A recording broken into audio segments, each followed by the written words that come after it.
Hello, good morning everyone. आज हम भूगोल का अध्याय 1 भारत में संसाधन भाग को पढ़ने जा रहे हैं। इसके कुछ एमसीक्यूज मैं आज आपके सामने लेकर आई हूँ। तो यहाँ पर हमारा प्रश्न पहला है, मानव सर्वाधिक उपयोग किस चीज़ का करता है? मानव सर्वाधिक उपयोग भूमजल का करता है। घाना पक्षी विहार स्थित है। घाना पक्षी विहार कहाँ पर स्थित है? राजस्थान में स्थित है। और राजस्थान की कुछ खास बात बता दूं, घाना पक्षी विहार जो है राजस्थान के अंतर्गत केवलादेव घना राष्ट्रीय उद्यान जो कि भरतपुर में स्थित है, भारत का सबसे बड़ा विश्व प्रसिद्ध पक्षी विहार है, जहां लगभग 370 से अधिक प्रजातियां पाई जाती है।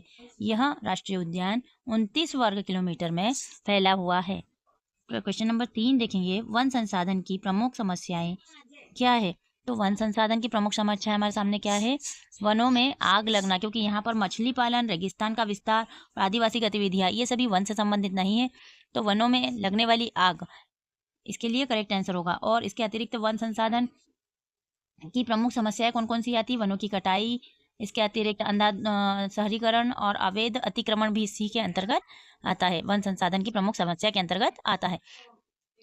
चौथा देखेंगे, मानव जनित आपदा। मानव जनित आपदा कौन सी है? जो मनुष्य द्वारा प्रकृति को नुकसान पहुंचा जाता है, वही मानव जनित आपदा है। देखो, सूखा तो क्या हुआ है, सूखा कैसे पड़ता है? वो नेचुरल प्राकृतिक कारणों की वजह से पड़ता है। बाढ़ भी प्राकृतिक कारणों की वजह से आती है और भूस्खलन भी प्राकृतिक कारणों की वजह से आता है।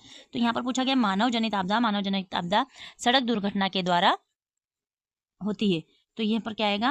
कौन सी आपदा आएगा? मानव जनित। इसके अतिरिक्त अगर हम देखें कि मानव जनित आपदाएं, आग लगना भी लगाना भी एक मानव जनित और प्रकृति को नुकसान पहुंचाना भी मानव जनित आपदा में आता है। वन महोत्सव के जन्मदाता कौन है? वन महोत्सव के जन्मदाता कौन है? के.एम. मुंशी। के.एम. मुंशी का फुल फॉर्म है कन्हैयालाल माणिकलाल मुंशी, है ना। इन्होंने 1950 में भारत के केंद्रीय कृषि और खाद्य मंत्री के रूप में वृक्षारोपण उत्सव की शुरुआत की थी। क्वेश्चन नंबर 6 देखेंगे, आंध्र प्रदेश को और ओडिशा के डेल्टा क्षेत्रों तथा गंगा के मैदानों में सामान्यतः कौन सी मिट्टी पाई जाती है? कौन सी मिट्टी पाई जाती है? जलोढ़ मिट्टी। और ये जलोढ़ मिट्टी कैसे आती है? जो गंगा और यमुना और बाकी नदियों की जो धाराएं बहकर आती है, उनके साथ साथ जलोढ़ मिट्टी में उपजाऊपन अपने साथ में लेकर आती है।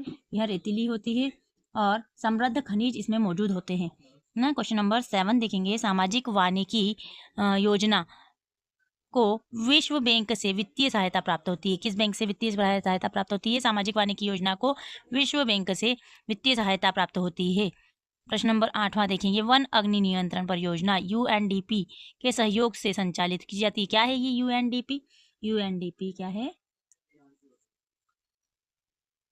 UNDP United Nation Development Programme है, जो कि संयुक्त राष्ट्र विकास कार्यक्रम के नाम से भी जाना जाता है। क्वेश्चन नंबर 9, संयुक्त वन प्रबंधन व्यवस्था में ग्रामीण वन सुरक्षा समितियों का महत्वपूर्ण स्थान है। किसका महत्वपूर्ण स्थान है?